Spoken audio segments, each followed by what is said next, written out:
Fernab der Touristenpfade im eiskalten Winterbiberland China zeige ich euch die Ankunft und meine Erlebnisse in Anyang, der Hauptstadt von Henan. Dort begebe ich mich auf Erkundungstour und erfahre viel über die Geschichte, Ausgrabungen, Orakelinschriften und Wahrsagungen. Denn ich sehe den Wohnhof der Familie Ma, das Yingzhou-Museum, die Wenfeng-Pagode und Yulicheng, das Exil und Gefängnis des Königs Wen.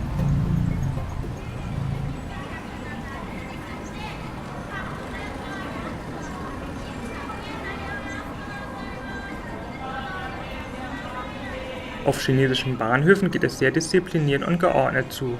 Erst nach Aufruf und kurz vor Abfahrt darf man den eigentlichen Bahnsteig, aus einer riesigen Abfahrtshalle kommend, betreten. Mit dem Superschnellzug geht es von Peking nach Anyang. Ich komme an, auf einem gigantischen Bahnhof im markanten sozialistischen Baustil. Es geht einsam und geheimnisvoll ins Herzen von China, irgendwo im Nirgendwo. Westliche Touristen sind noch relativ selten gesehene Gäste in Anyang, im nördlichen Ende der Provinz Henan, zu dieser Jahreszeit schon gar nicht. Schnell wird klar, mit Englisch komme ich hier nicht weit.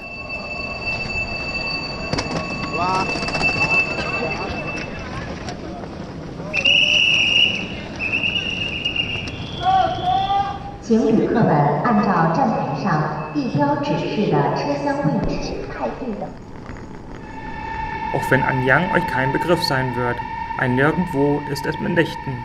Das wird schnell klar, als ich vom Bahnhof in Richtung Stadtzentrum fahre. Hochhäuserreihen ragen weit in den Himmel und Straßen so breit wie Autobahnen. Anyang wird von Einheimischen als eher kleine Stadt bezeichnet, hat ja auch nur fast 6 Millionen Einwohner. Es war einst die Hauptstadt der Ying- und Shang-Dynastie. Dementsprechend kaiserliche Sehenswürdigkeiten werde ich hier zu sehen bekommen. Ich freue mich. Alles ist so herrlich fremd und unvorhersehbar. Hallo Leute und beste Grüße aus Anyang. Wir sind in der chinesischen Provinz Henan und wollen uns einige Sightseeing-Highlights hier in der näheren Umgebung angucken. Also, auf geht's!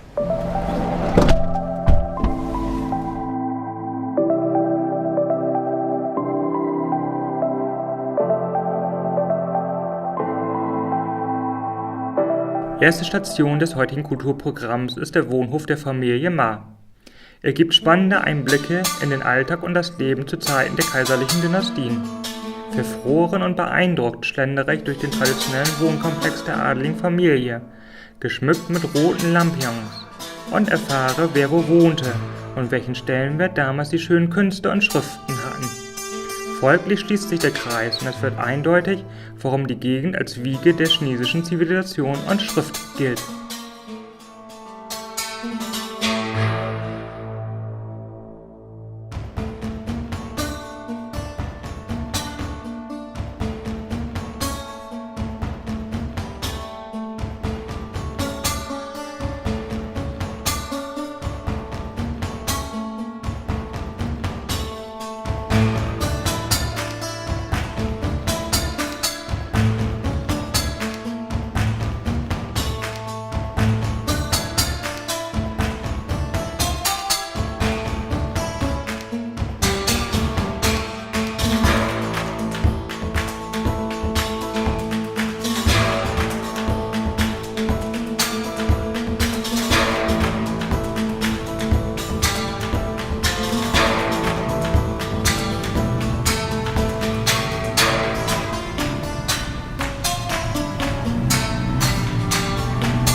Mein nächstes Ziel liegt im Nordwesten der Stadt.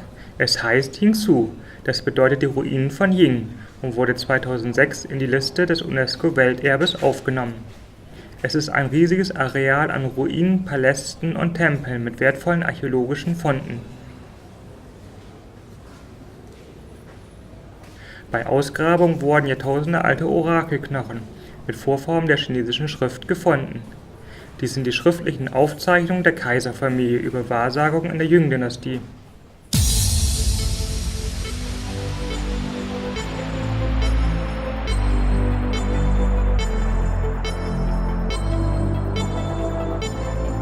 Insgesamt wurden hier über 150.000 Orakelknochen ausgegraben, neben bedeutenden Bronzewaren, Jadekunstschätzen und Grabstätten mit kompletten Pferdewagen.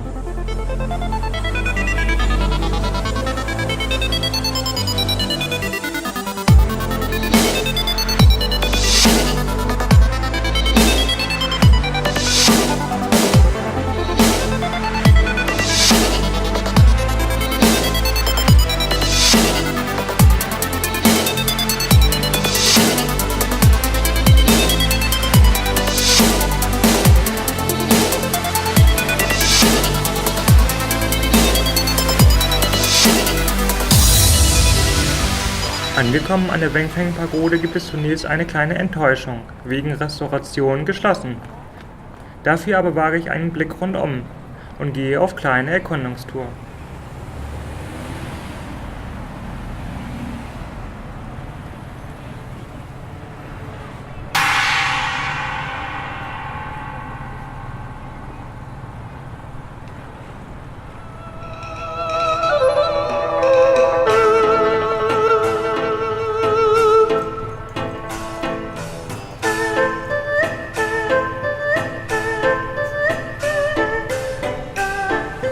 Ein weiterer Programmpunkt am Nachmittag sieht die Besichtigung der historischen Stätte Yulicheng vor.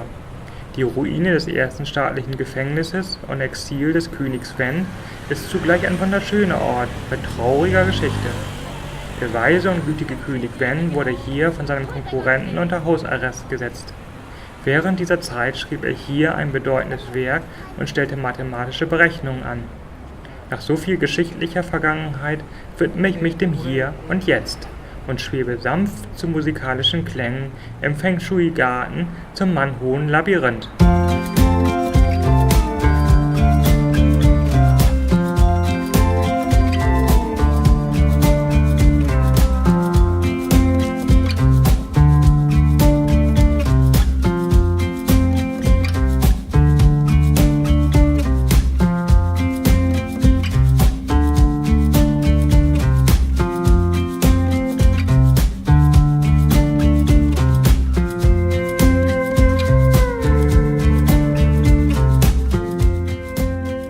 Weiter geht es am frühen Morgen über das Taihang-Tal in das unbekannte und geheimnisvolle Linzhou, woran es mich an den Grand Canyon in Arizona erinnert und ob ich die Himmelsroute gut überstehe, mehr dazu dann im nächsten Teil meiner China-Abenteuerreise.